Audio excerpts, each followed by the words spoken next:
राम राम, हरे राम राम, हरे हरे राम राम, हरे राम राम राम, हरे राम राम राम, हरे राम राम राम, हरे राम राम राम।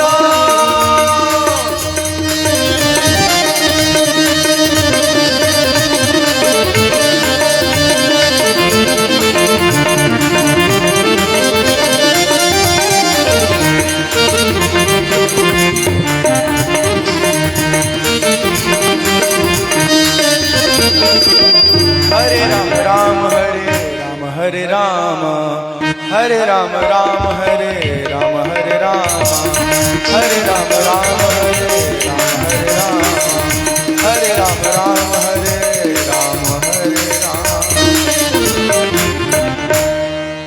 हमने सीटी के लिए इशारा किया था, और अगर कभी बंद करने के लिए बोलेंगे तो 3/3 लेके ही तो बंद होगा ना, तुरंत तो बंद होता नहीं है।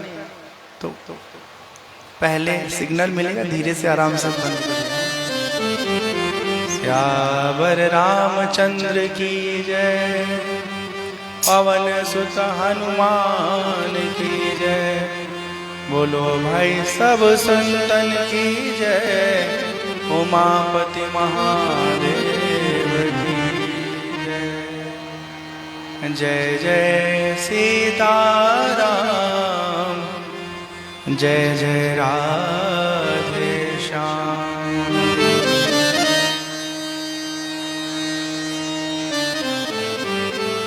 यस्यांके च विभाति भूधर सुता, देवापगा मस्तके, भाले बाल विधुर्गले च गरलम्, यस्योरसी व्यालराय।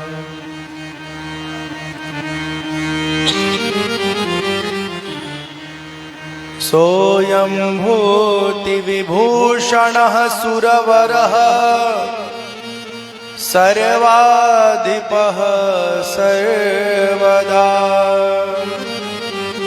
सर्वः सर्वगतः शिवः शशिनिभः, श्रीशङ्करः पातु माम्। प्रसन्नतां यानगताभिषेकतः, तथा न मम्ले वनवास दुःखतः, मुखाम्बुजश्री रघुनन्दनस्य मे, सदास्तु सामञ्जुलमङ्गलप्रदा।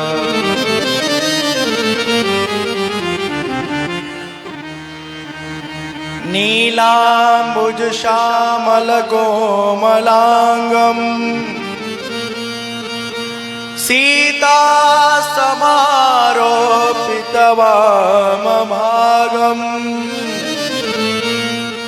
पाणौ महासायक चारुचापम, नमामि रामं रघुवंशनाथं, नमामि रामं रघुवंशनाथं। सियावर रामचंद्र की जय, पवन सुत हनुमान की जय। बोलो भाई सब संतन की जय, उमापति महादेव की जय। श्री नरसिंह भगवान की जय, भक्तराज प्रहलाद जी महाराज की जय, अपने अपने माता पिता की जय, श्री सद्गुरुनाथ महाराज की जय। भगवान श्री राम के पावन कथा में चतुर्थ दिवस आप सबका स्वागत है, अभिनंदन है। जब भगवान की बड़ी कृपा होती तब ये अवसर हम सबको जीवन में प्राप्त होता है। कल की कथा में हम सबने श्रवण किया कि भगवान श्री राम लक्ष्मण जी विश्वामित्र जी के साथ जनकपुर पहुंचते हैं। धनुष यज्ञ का वहां पर आयोजन हुआ है। उस आयोजन में जब कोई राजा महाराजा धनुष को उठा तक नहीं पाते हैं, ऐसे में विश्वामित्र जी की आज्ञा पाकर भगवान श्री राम धनुष के समीप जाते हैं और पलक झपकते ही कब उनके हाथों में धनुष दो हिस्सों में विभक्त हो गया, किसी को समझ नहीं आया। प्रण के अनुसार जब धनुष भगवान श्री राम के हाथों खंडित हो गया, जानकी जी भगवान को वरमाला पहनाती हैं। उसके उपरांत जो वैदिक रीति रिवाज है उस अनुसार से भगवान राम का विवाह होता है। उसी मंडप में लक्ष्मण जी, भरत जी, शत्रुघ्न जी का भी विवाह संपन्न होता है। बड़े आनंद से जनकपुर में समस्त बाराती निवास करते हैं और उसके उपरांत सब के सब लोग अयोध्या वापस आ जाते हैं। अयोध्या में सब कुछ बहुत अच्छा चल रहा है। महाराज दशरथ बड़े आनंदित हैं। समस्त प्रजा सुखी है, किसी को कोई कष्ट नहीं है, किसी के हृदय में कोई ताप नहीं है। राजा हो तो महाराज दशरथ जैसा अपने प्रजा के हित के लिए महाराज हर समय तत्पर रहते हैं।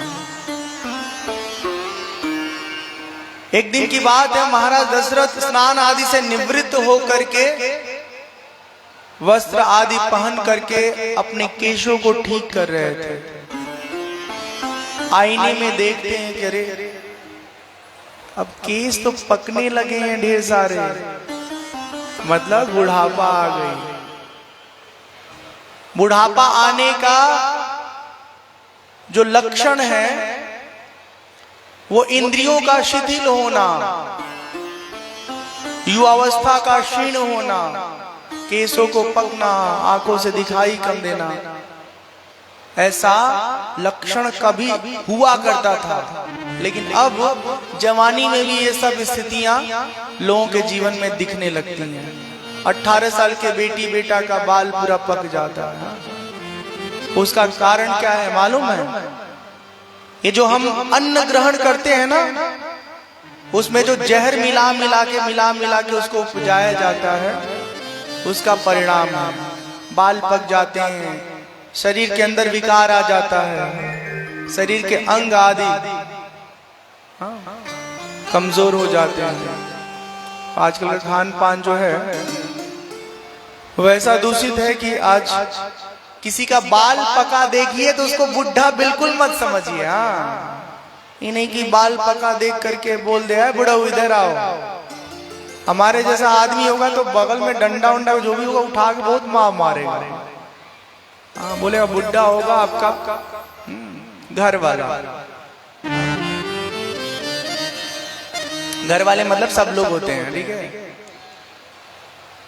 तो महाराज दशरथ के जब बाल पके दिखाई देते हैं उनको आईने में, महाराज विचार करने लगते हैं कि अब हमारी अवस्था हो चली है, अब राजपाट के जिम्मेदारी से हमको अपने आप को हटा लेना चाहिए और सारी जिम्मेदारी उत्तराधिकार अपने योग्य पुत्र राम को सौंप करके हमको परमात्मा के भजन में लग जाना चाहिए।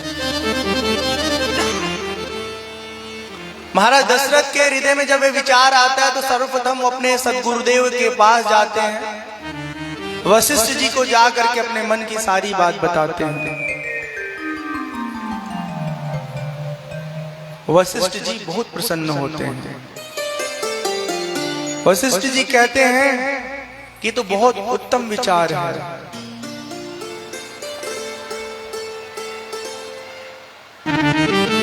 बेगी विलंबु न करियन साजिय सबोई समाजु